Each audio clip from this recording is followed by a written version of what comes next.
Bismillahirrahmanirrahim. Assalamualaikum warahmatullahi wabarakatuh. Jumpa lagi bersama saya Isradil Mustamin.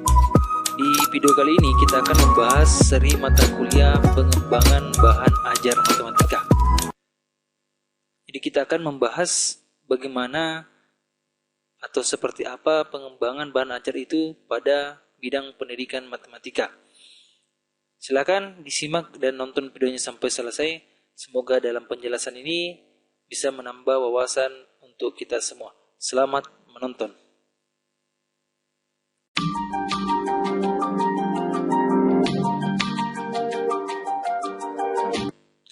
Nah, selanjutnya apa yang akan kita bahas pada pengembangan bahan ajar ini? Yang pertama itu bagaimana kita memahami pengertian pengembangan bahan ajar matematika. Yang kedua, bagaimana memilih bahan ajar. Yang ketiga, bagaimana karakteristik bahan ajar. Yang keempat, fungsi dan tujuan bahan ajar. Dan yang terakhir, yang kelima, yakni penyusunan dan alur pembuatan bahan ajar. Nah, kita masuk kepada pengertian pengembangan bahan ajar matematika. Nah, untuk itu, kita harus paham konsep dulu, ya, tentang apa sih itu pengembangan dan apa itu bahan ajar. Ini ada dua kata ya, pengembangan dan bahan ajar. Pengembangan adalah suatu usaha untuk meningkatkan kemampuan teknis, kemampuan teoritis, konseptual, dan moral sesuai dengan kebutuhan melalui pendidikan dan pelatihan. Itu yang termasuk pengembangan. Nah, kemudian bahan ajar itu adalah seperangkat materi yang disusun secara sistematis, baik tertulis maupun artinya tidak tertulis ya, sehingga tercipta lingkungan atau suasana yang memungkinkan siswa untuk belajar dan disesuaikan dengan kurikulum yang ada. Itu yang termasuk bahan ajar. Nah, bagaimana bahan ajar matematika itu? Bahan ajar matematika adalah salah satu komponen pembelajaran yang digunakan oleh guru. Ingat, oleh guru sebagai bahan belajar matematika bagi siswa secara sistematis dan mencakup keseluruhan dari kompetensi pembelajaran matematika. Sehingga dalam pembelajaran itu membantu guru dalam melaksanakan proses belajar mengajar di kelas sehingga tercapai keberhasilan dalam pembelajaran matematika. Itu yang termasuk bahan ajar matematika. Jadi berkaitan tentang bagaimana mengelola ya atau membuat sebuah komponen pembelajaran yang digunakan dalam atau pada saat pembelajaran proses belajar mengajar di kelas. Nah, selanjutnya saya akan membahas bagaimana memilih bahan ajar. Memilih bahan ajar yang pertama harus relevansi. Ini relevan ya. Kedua, harus konsisten. Dan yang ketiga, harus kecukupan. Apa yang dimaksud dengan relevansi?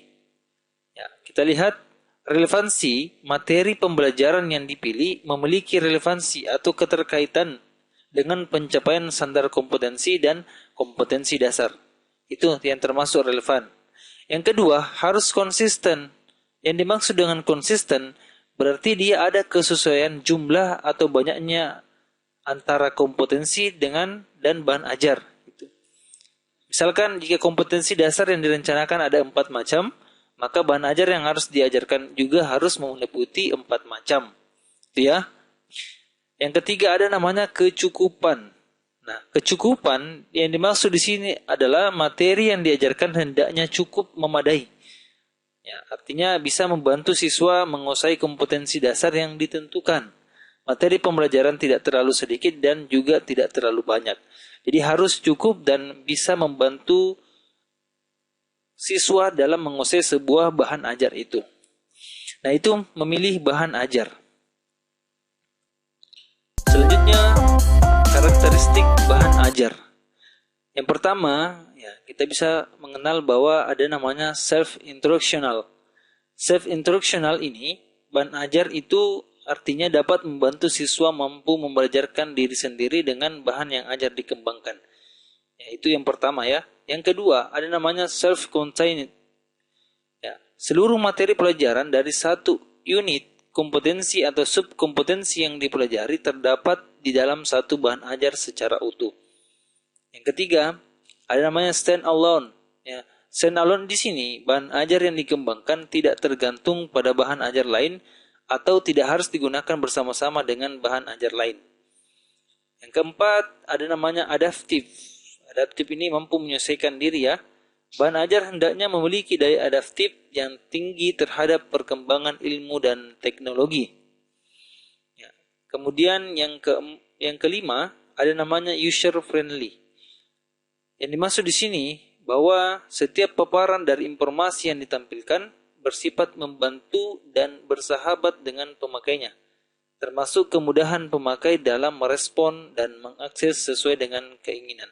Ini ada 5 karakteristik bahan ajar yang harus kita perhatikan dalam penyusunan pembuatan bahan ajar. Selanjutnya kita masuk kepada fungsi dan tujuan bahan ajar. Fungsi tujuan bahan ajar ini itu kepada pendidik dan juga kepada peserta didik atau siswa. Kepada pendidik atau guru ini, yang pertama, bahan ajar ini ketika digunakan oleh guru, itu mampu menghemat waktu pendidik dalam mengajar.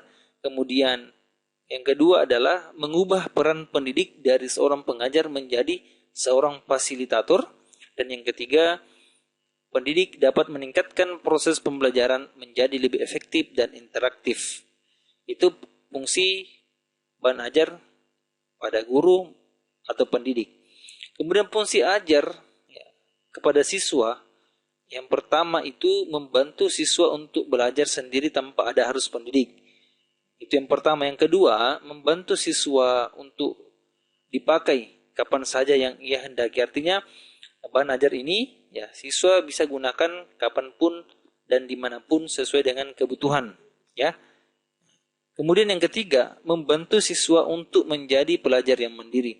Artinya dia mandiri dan bisa belajar sendiri dengan melihat bahan ajar yang telah diberikan oleh guru atau pendidik. Itu fungsi dari bahan ajar terhadap pendidik maupun peserta didik.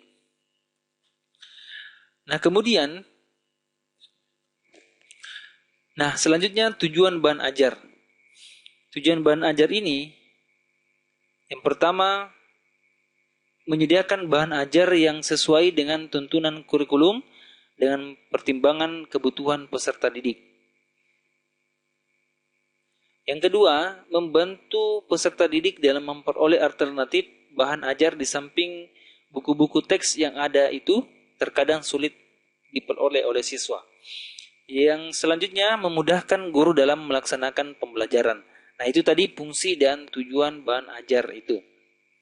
Selanjutnya, bagaimana penyusunan peta bahan ajar?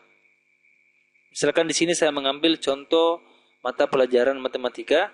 Misalkan KI ini adalah kompetensi intinya bahwa siswa mampu memahami, menerapkan, dan menganalisis pengetahuan faktual. Nah, kompetensi dasar dari KI ini itu menginterpretasi persamaan dan pertidaksamaan nilai mutlak dan dibentuk linear satu variabel dengan persamaan dan pertidaksamaan linear aljabar lainnya. Kemudian dari kompetensi dasar ini lahirlah materi pembelajaran atau judul bahan ajar. Yang pertama ada konsep nilai mutlak, kemudian persamaan nilai mutlak, kemudian pertidaksamaan nilai mutlak, dan terakhir sketsa grafik. Ini adalah penyusunan atau contoh bahan ajar dalam pelajaran matematika. Nah, kemudian analisis alur, analisis penyusunan bahan ajar yang akan kita buat. Ini masih dalam contoh mata pelajaran matematika. Yang pertama kompetensi intinya, kemudian kepada kompetensi dasar, kemudian indikator, kemudian ke materi pembelajaran, kemudian kegiatan pembelajaran. Nah, dari kegiatan pembelajaran ini lahirlah bahan ajar. Apakah bahan ajar itu kita gunakan LKS, modul, buku kur, dan lain sebagainya. Itu mengenai alur konsep penyusunan bahan ajar yang akan kita rancang. Nah, terima kasih telah simak dan nonton videonya sampai selesai. Semoga dari penjelasan yang singkat itu bisa menambah wawasan kita semua dalam proses pembuatan bahan ajar. Sampai jumpa di video selanjutnya. Assalamualaikum warahmatullahi wabarakatuh.